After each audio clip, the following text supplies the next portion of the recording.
Vale, muy bien. Pues vamos ahora a ver, esto me lo he currado yo hoy, cómo evoluciona, vamos a ir ahora al segundo paso, cómo evolucionan el asunto. O sea, como ya sabemos, todo empieza con el T64A, hay problemas con el motor, quieren asegurarse, desarrollan el T72, que en realidad estaba pensado como un T64, solo con un motor distinto, pero por lo que ya he contado, se llega al T72. Y luego, 3 años más tarde, entra el T80 en servicio por la turbina de gas. Vale, entonces ahora tenemos 3 carros. Ahora vamos a fijarnos cómo esos 3 carros van evolucionando. Les voy a explicar aquí un gráfico muy guay que he estado trabajando hoy un buen rato. ¿Vale? Muy bien. Y voy a ir explicando. Aquí ahora hay que tenéis que estar atentos, un poquito. ¿Vale? Muy bien. Lo que aquí vemos, voy a hacerlo más grande. Lo que aquí estamos viendo es la línea la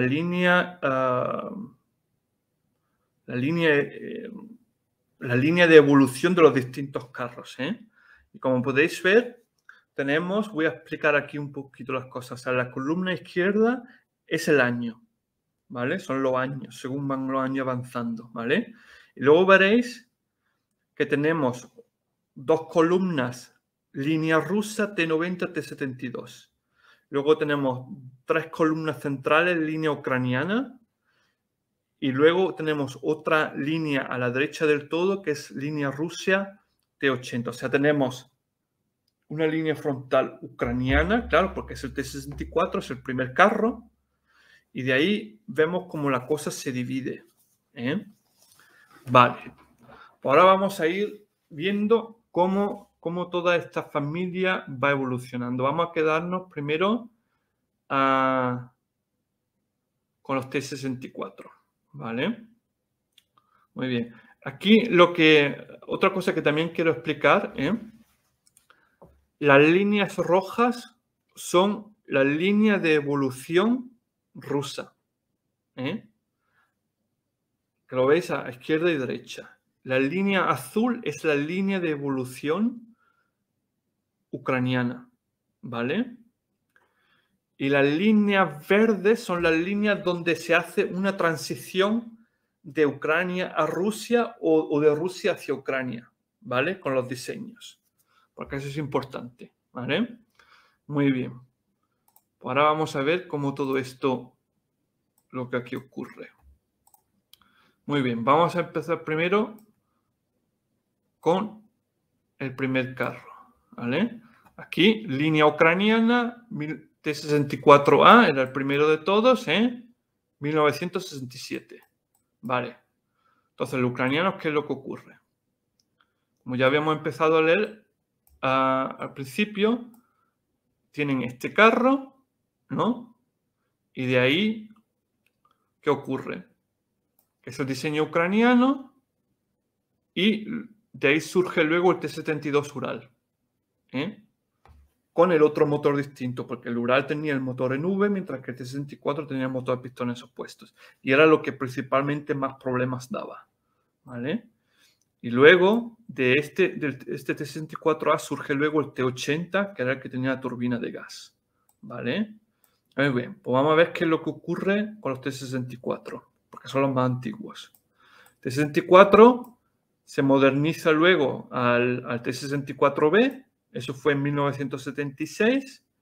De ahí se llega al T-64BV de 1985. Y del T-64BV llegamos al Bulat, que es a día de hoy el T-64 más potente que hay sobre la faz de la Tierra. Y aquí tenéis que tener en mente que el Bulat es del 2004-2005.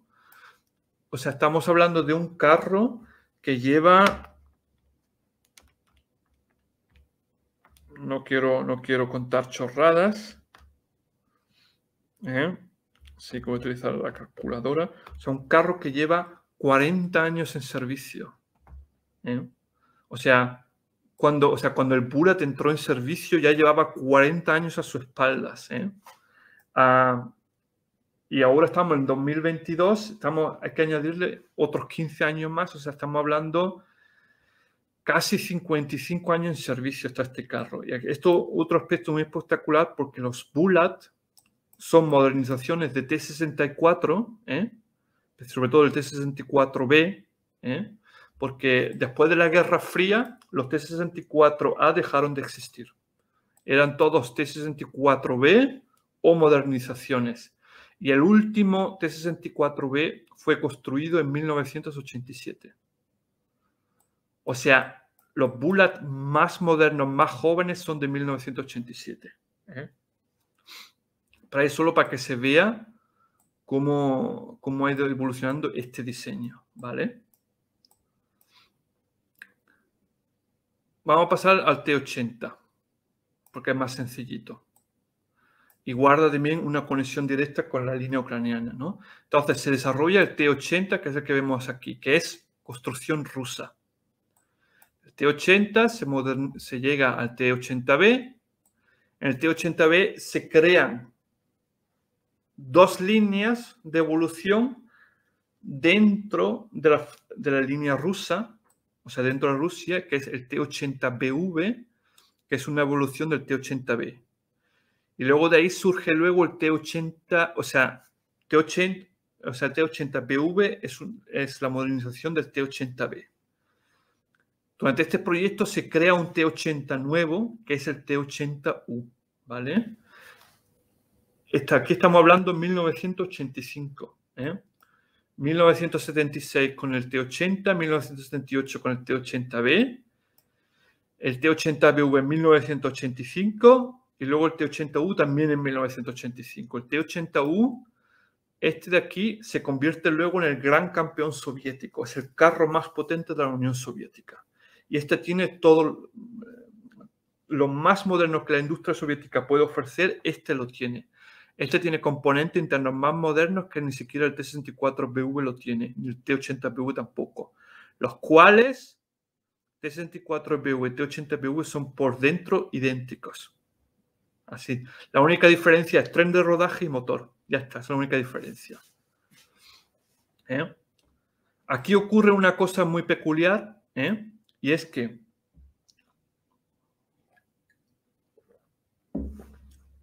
como ya había dicho, el T64A fue diseñado para reemplazar los carros pesados del ejército soviético y entrar en servicio como carro principal de batalla. O sea, tenía que reemplazar los carros medios del ejército soviético y los carros pesados del ejército soviético. Claro, yo necesito una pegada y una protección a la altura del carro pesado de esa época, pero no tengo que ser mucho más ligero, o sea, el peso de un peso medio. Eso implica mucha optimización a tope. De ahí que el carro fuese solo de 3 tripulantes, de ahí que utilizaron un blindaje compuesto, también por las cargas huecas que estaban muy de moda en esa época, ¿no? Y eso te dan 3 tripulantes y motor de pistones opuestos, que era más pequeñito, más compacto, lo cual otra vez me ahorra espacio, me ahorra peso, y así voy bajando el peso del carro, ¿no?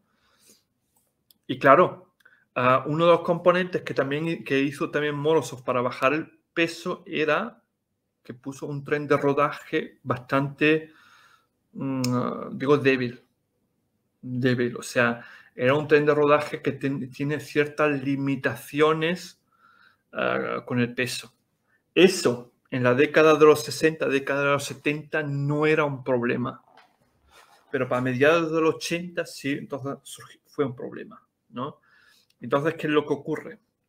Que en 1985 el T64BV llega a su máximo. No se puede mejorar más, no se puede modernizar más. Porque el problema está en que los requerimientos en protección siguen subiendo, claro, porque la OTAN ya no está utilizando el 105 milímetros, ya está utilizando el 120 de Animalisa, ¿no? Con munición de flecha también, ¿no? Claro, los requerimientos de blindaje van subiendo, subiendo, subiendo. Llega un momento donde en 1985 el tren de rodaje es ligero que lleva el T-64 no puede más. No puede más. Entonces aquí la línea se termina con el T-64. No se llega más. Pero ¿qué ocurre? Que los rusos han desarrollado el T-80U. El T-80U es un carro, es el nuevo gran campeón de la Unión Soviética y se quiere producir en masa también en distintas fábricas. Pero es caro. Es muy caro por su uso, sobre todo por su turbina y todas esas cosas. ¿Qué hace Ucrania? Como se supone que debe ser, estamos todavía dentro de la Unión Soviética, se supone que tiene que ser producido en masa y en distintas fábricas, pues claro, Kharkov, o sea, KMDB, recibe los planes de construcción.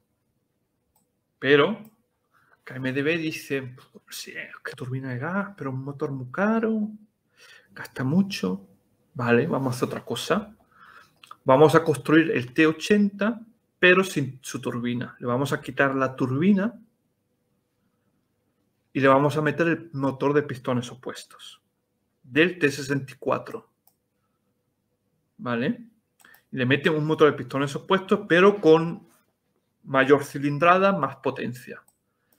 Y eso lleva al T-80UD, que era en 1987. En mi opinión personal, el mejor carro de combate, el carro de combate más potente de la Unión Soviética.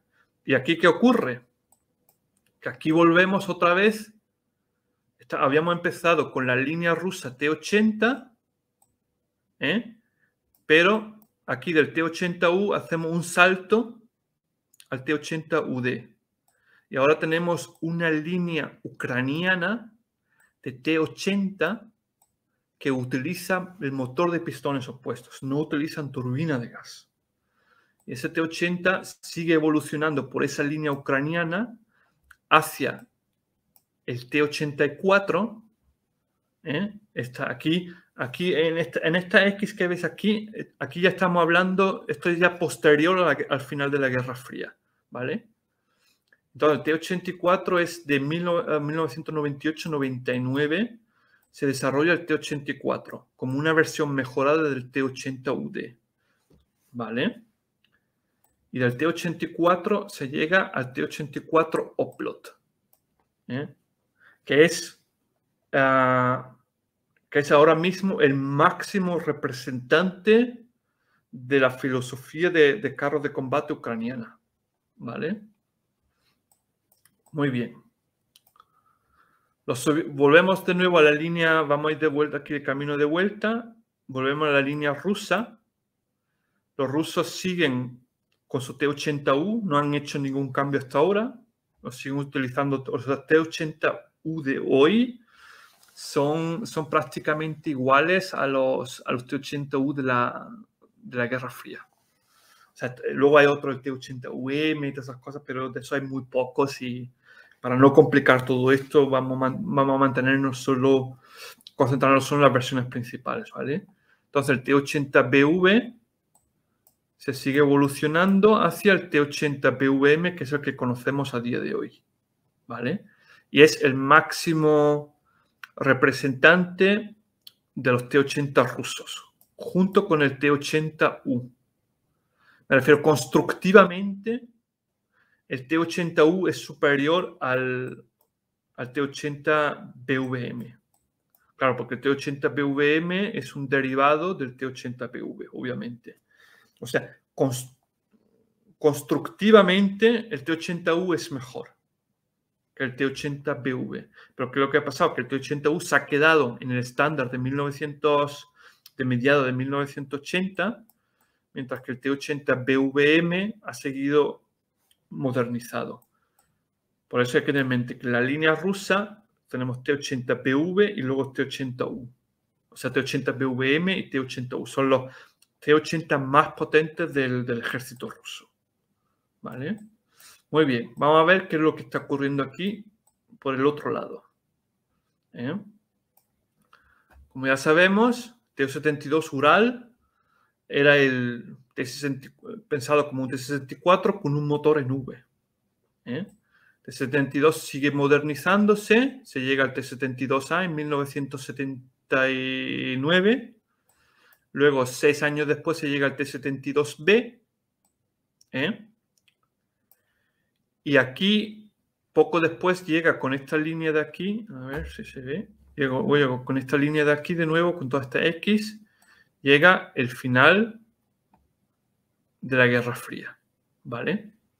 Entonces, ¿qué pasa? Llega la Guerra Fría. Rusia está económicamente reventada y tienen que poner dentro de lo que sus finanzas le permita, tienen que poner sus carros en orden. Tienen que poner sus carros en orden y sobre todo necesitan un carro potente. Como están tiesos, ese carro potente habría sido normalmente el T-80U. Pero como están completamente tiesos en bancarrota y el T-80U les salen muy caros, ¿qué es lo que hace? Los rusos dicen, vale, estamos tiesos, pero tenemos el T-72B, que es un carro muy barato y muy fiable, y que fundamentalmente en su construcción no tiene ninguna desventaja. O sea, solo es inferior a los T-64 y T-80 porque a propósito le instalaron los sistemas inferiores para que fuese muy barato de producir y de modernizar, porque estaba pensado para el 75% de todas las divisiones de combate del ejército soviético. Entonces dicen, vale, necesitamos ahora un carro de vanguardia, de primera fila, que esté a la altura de los requerimientos tecnológicos de hoy, o sea, de la década de los 90 e inicio del nuevo milenio. Claro, tiene que ser barato. ¿Qué ocurre? Que se desarrolla la línea T-90. T-90 entra en servicio en 1992. ¿Qué es un T-90? El primer T-90 no es... o sea, del T-90 existen 3 versiones, Luego se llega al T-90A en 2004-2005 y luego al T-90M de hoy, que entra en servicio por 2016-2020 por ahí, ¿vale?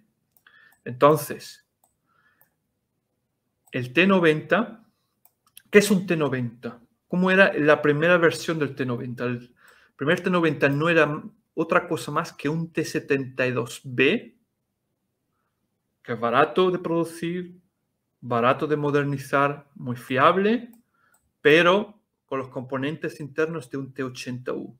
O sea, el mejor visor, los mejores visores para comandante y para artillero, la mejor estabilización, el mejor ordenador balístico y todo lo demás. O sea, todo esto se lo sacan al T-80U y se lo meten al T-72B. Y eso lleva a un T-90. O sea, dicho de una forma muy simple, tú coges un T-72 y le metes los componentes internos más modernos y te sale un T-90, así de simple. Y luego le metieron el sistema Stora, que es por el que se reconoce. Luego el T-90M, al T-90 fue modernizado con una torre nueva, soldada, que lleva el T-90A, y luego de ahí se llega al T-90M. ¿Vale? Muy bien. Entonces ahí ya sabéis cómo Rusia llega al T-90, porque están tiesos, necesitan un carro principal de batalla que esté a la altura de un Abrams, que esté a la altura de un Leopard 2, pero tiene que ser barato. Y el T-80U no pueden hacerlo porque les sale demasiado caro. Entonces de ahí que surge el T-90. ¿Vale? Mientras tanto, los T-72... porque como aquí se dividen en 2 líneas, en la línea T-90, pero la línea T-72 sigue también evolucionando. De ahí se llega al T-72BA, que son los T-72 rusos del nuevo milenio. Y los T-72PA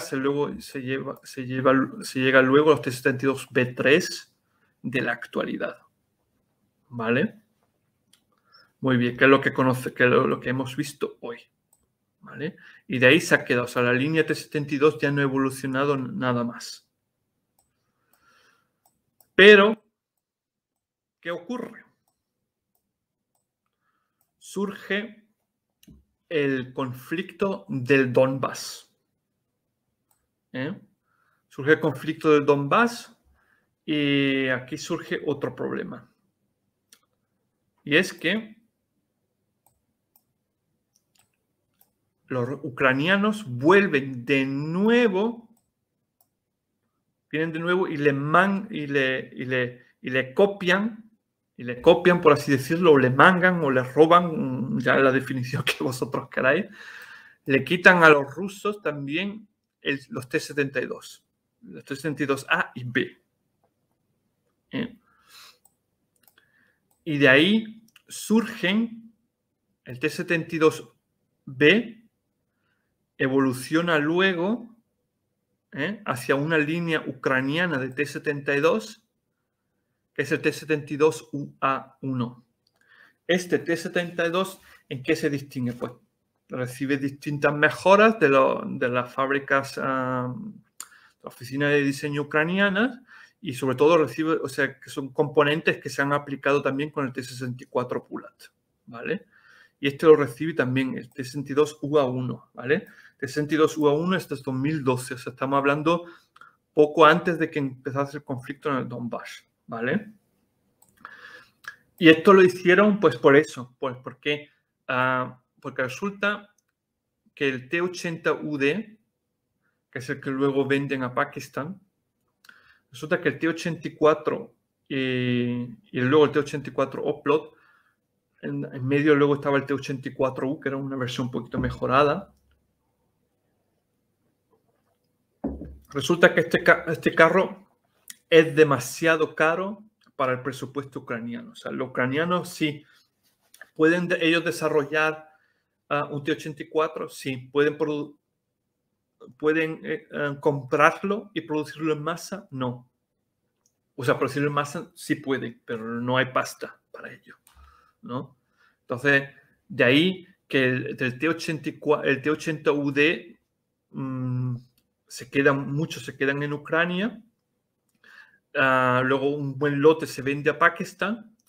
De los T-84 solo consiguen adquirir 10 unidades nada más, más no había pasta. Del T-84 Oplot solo lo adquiere luego Tailandia. Ucrania no tiene Oplots, no tiene ninguno, o sea, tienen solo los prototipos y todos los demás Oplots están en Tailandia. Porque el carro o sea, le resultaba demasiado caro, porque después del derrumbe de la Unión Soviética, Ucrania tenía los mismos problemas financieros que Rusia, ¿no?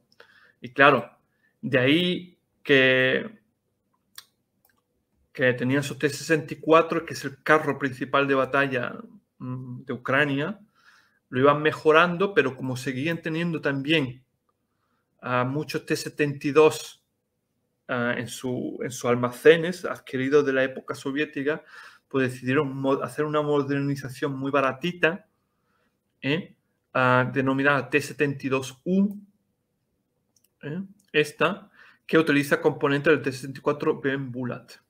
Los T-72U ucranianos se caracterizan también porque tienen el motor de pistones opuestos. Son los únicos T-72 con motor de pistones opuestos, ¿vale? O sea, utilizan el mismo motor que los T-64, ¿vale? Esto de aquí.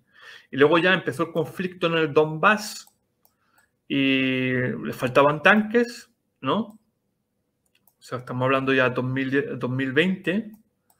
Y aquí de nuevo, Ucrania tiene todavía almacenados T-72A muy antiguos. O sea, son completamente obsoletos para los estándares del siglo XXI. ¿eh? Entonces, ¿qué hace Ucrania? Como están ahora en conflicto, les faltan carros, necesitan más carros, ¿eh?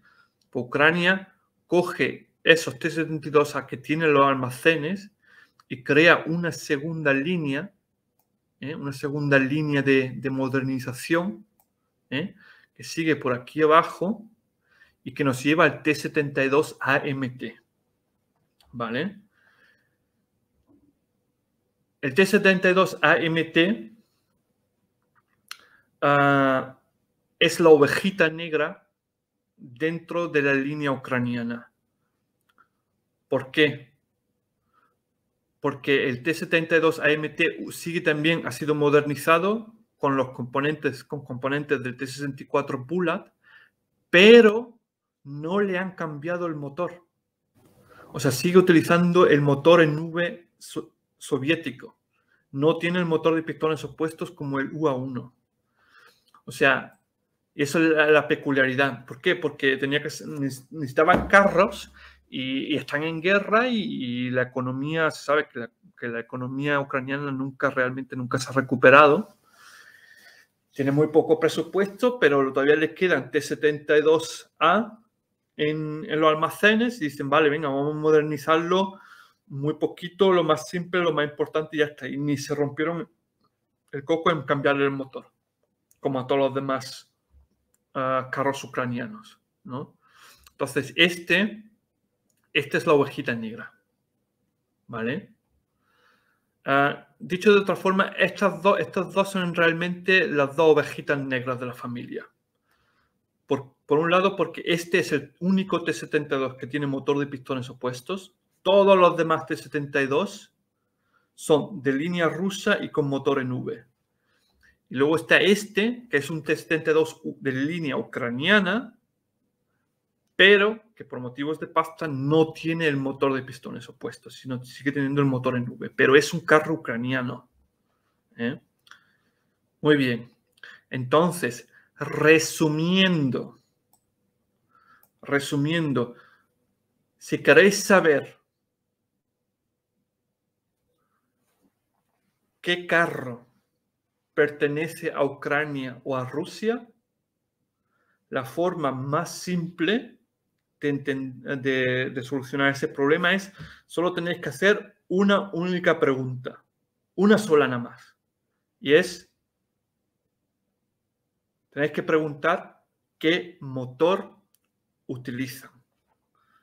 Si vosotros leéis T-72, no sé qué, T-64, BV, no sé qué, T-80, T-84, T-90 y un follón ahí de tantos T que no sabéis quién viene dónde, pues entonces solo preguntáis el motor. ¿Qué motor tienen? Si tiene motor en V, clásico motor diésel en V, o si tiene una turbina de gas, son rusos. Así de simple. Si tiene motor de pistones opuestos, son ucranianos. Con la única excepción del T-72 AMT, que es ucraniano, pero que utiliza el motor en V. Todos los demás, T-72 UAV, T-64 Bulat, T-84 Oplot, los T-84 originales, T-80 UD, todos esos son de línea ucraniana y todos llevan motor de pistones opuestos. ¿Vale? Pues eso es lo único que tendréis que concentraros, para que vosotros tengáis ya una línea de orientación de que si son línea ucraniana o línea rusa, ¿vale? Pues aquí, como podéis ver con todo esto, os estáis dando cuenta por qué he puesto ese título en este vídeo, que es un conflicto entre carros de combate que son primos y hermanos entre sí. Que todos vienen de este diseño, del T-64A. Con este empezó todo. Esto son esas cosas que yo la encuentro súper interesante y súper fascinante. Me encantan estas cosas. Por eso aquí tenéis que tener en mente que en este conflicto, la peculiaridad de este conflicto es que los carros son entre sí muy parecidos. Muy parecidos. O sea, completamente lo opuesto a, por ejemplo, el Golfo, donde tienes carros occidentales diseñados completamente con otra filosofía en mente, contra carros orientales, completamente diseñados también con otra filosofía en mente. Aquí esto no ocurre en este conflicto. Son conflictos donde los carros son muy parecidos entre sí. O sea, aquí, en este conflicto, la pregunta ¿quién tiene los mejores carros de combate? ¿O qué capacidades tienen los carros de combate? Es casi irrelevante.